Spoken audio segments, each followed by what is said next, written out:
What's going on, guys? So today's video is talking about some prep stuff, food prep.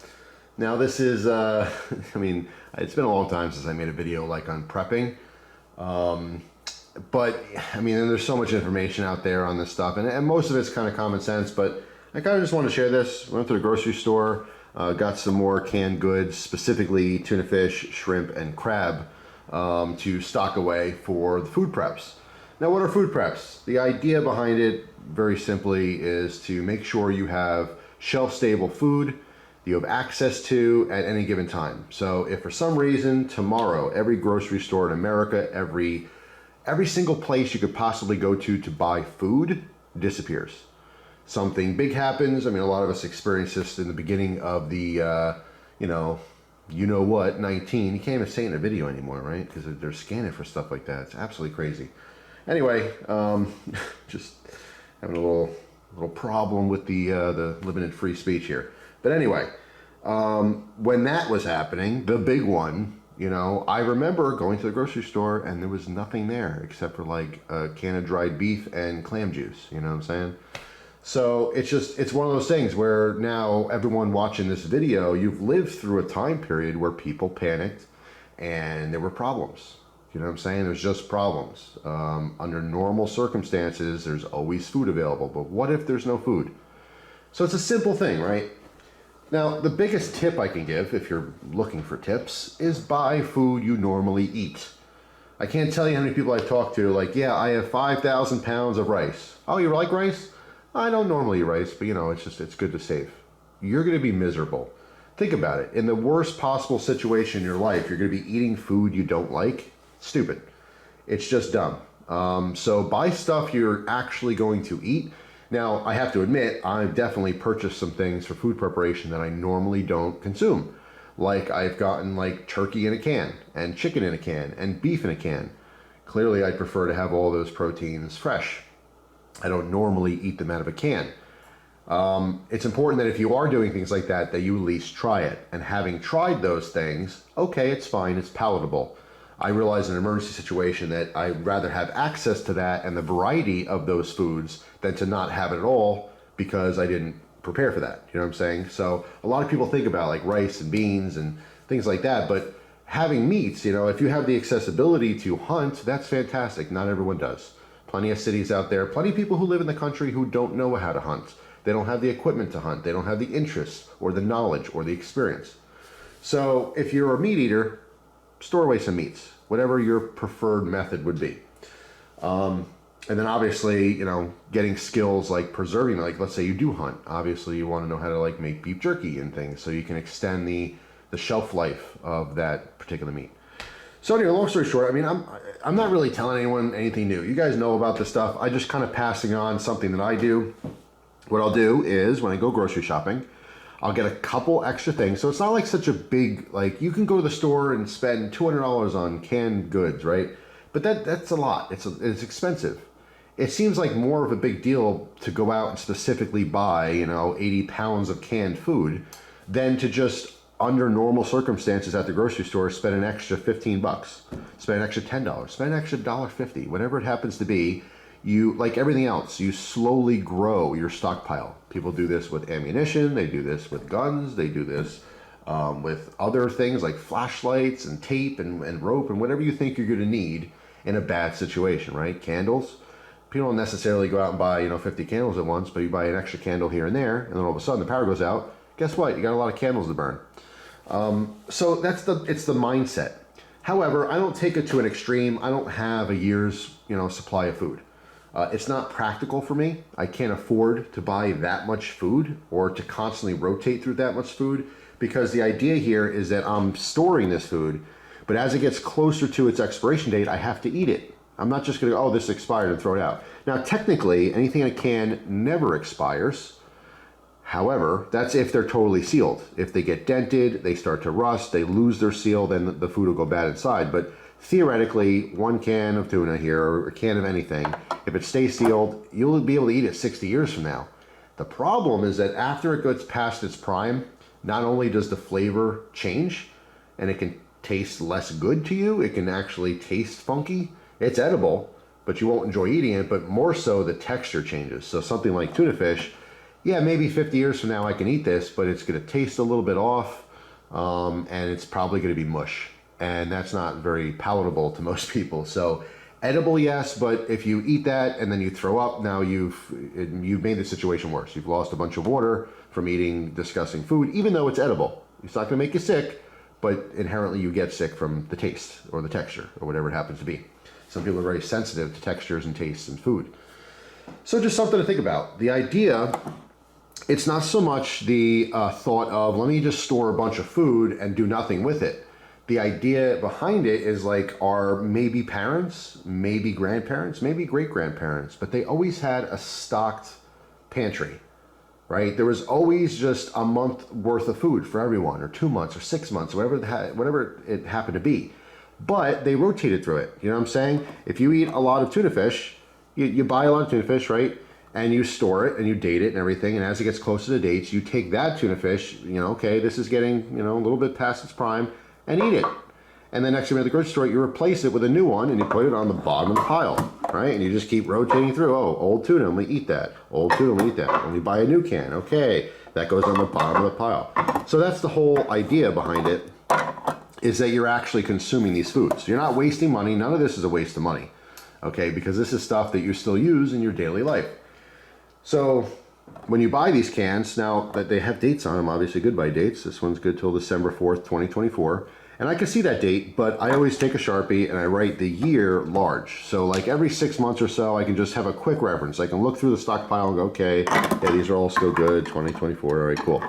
You know what I'm saying? Like, and if I want to see the month, then I'll, if I get a can and want to eat it, I'll specifically look and say, okay, well, yeah, it's June, 2024, this is still good. So those are some of the things that I do. But the most important part I wanted to get across here is to rotate through things. You know what I'm saying? Actually consume this food so it's not a waste of money. So don't buy things you don't want to eat. You can definitely, the variety is most important to me. So this particular trip, I stocked up on tuna. I like tuna in water just because I can always add fat. Now, obviously in an apocalypse situation, I might not have access to oil or butter or whatever I wanted to add to that. Not that I would add butter to this, but I just prefer tuna in water, okay, as opposed to like my father. My father loves tuna in oil. But what do you add to tuna normally? Mayonnaise. What is mayonnaise? It's egg whites and oil. So I don't think it's totally necessary unless you're making homemade mayo from the oil from the tuna. You know what I mean? It's not. It's just extra greasy. That's unnecessary to me. But my dad just seems to like the flavor better, tuna and oil. I don't really know if you can tell the difference, to be honest, but it's just a preference. So, get foods that you like. That's the point. Now, tuna, yeah, that's a staple. I've always eaten tuna my whole life. Totally cool. What I haven't eaten is, shrimp in a can. These are tiny shrimp.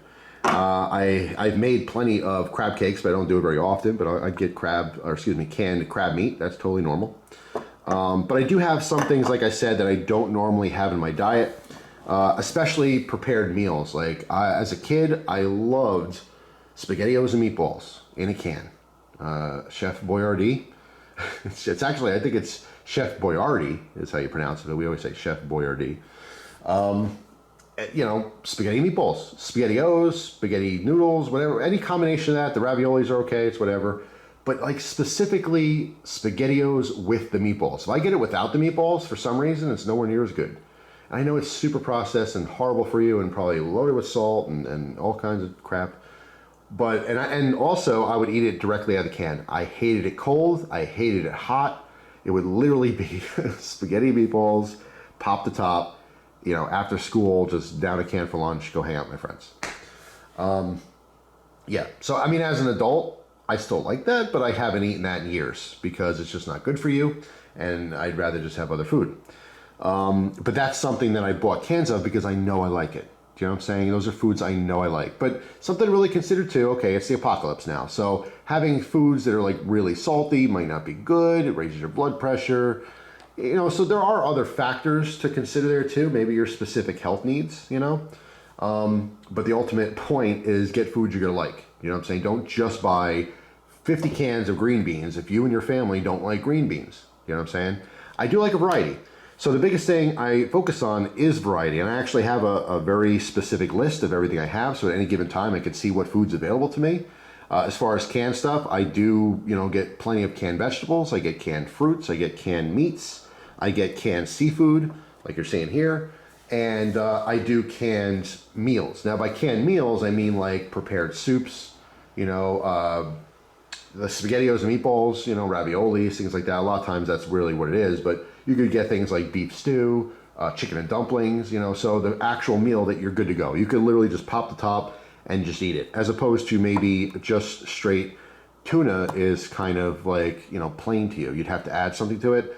So generally speaking, it's even better if you can do those meals. But again, you really got to watch like the sodium and, things like that. So especially if you have specific health needs or things that you need to avoid in your diet.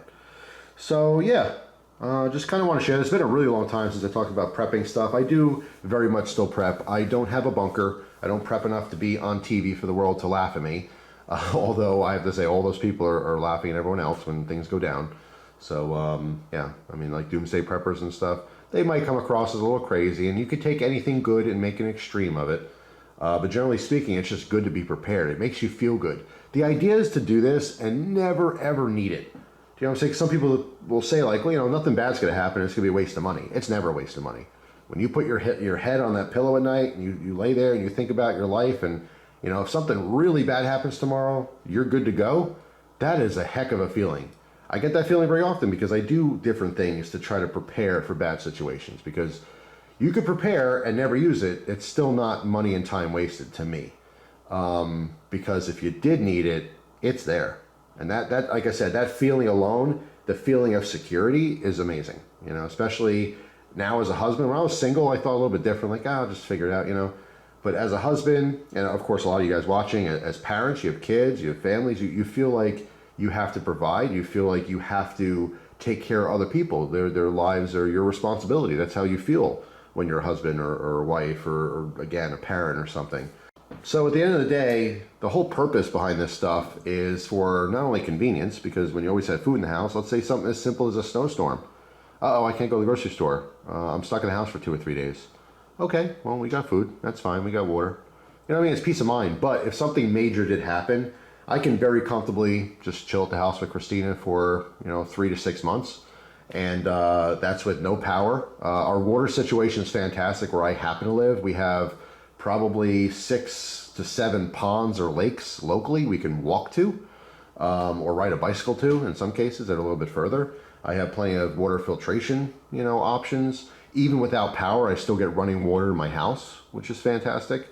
So yeah, I mean, the water is obviously even more important than food.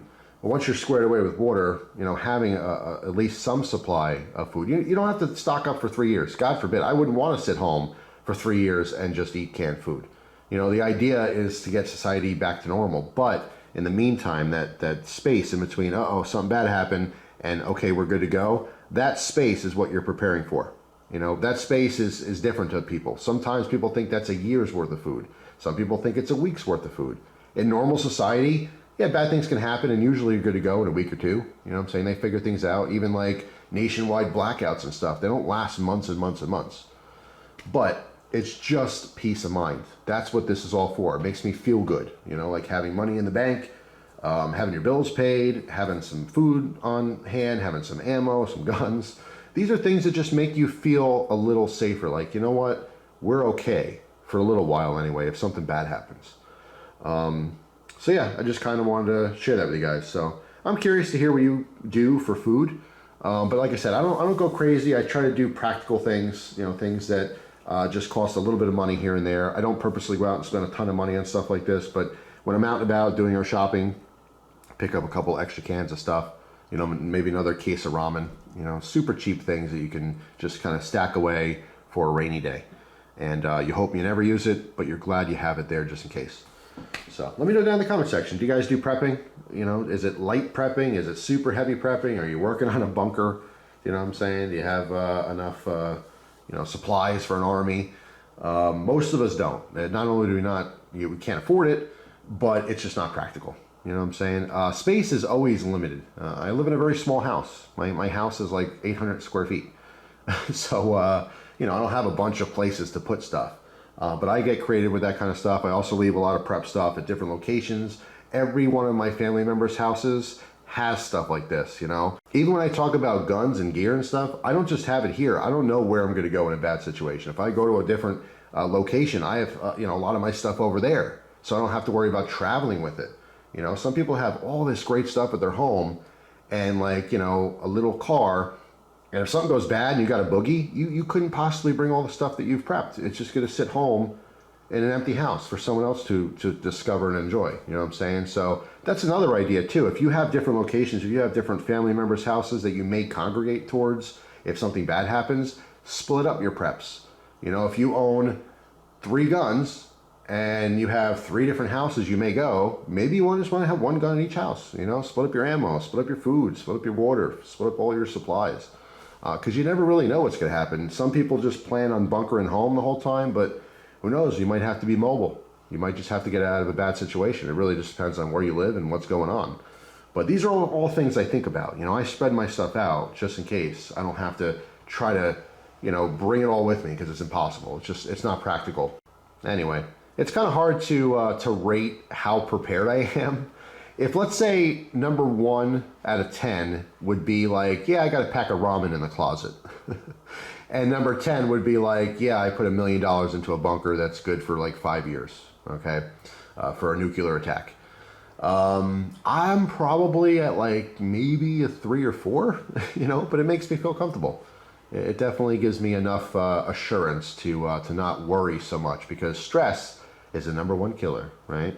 Most people will probably die off from stress and heart attacks during the apocalypse and not even get to use all the preps that they have. You know what I'm saying? So you got to keep a cool head and a cool mind and be practical about stuff. Don't spend a bunch of money you don't have, you know, buying buckets and buckets of dry rice, and no one in your house even likes rice. You know what I mean? So just think practically, and again, just makes you feel good. You know, I always feel good about being prepared. It's not all about the end of the world, by the way. Okay, it's not about, you know, these horrible catastrophes that might happen. We prep all different ways. You know what I'm saying? The spare tire in your car, that's a small prep that you may or may not have purposely chosen to do in case you get into a very common situation of getting a flat tire and you want to change it yourself.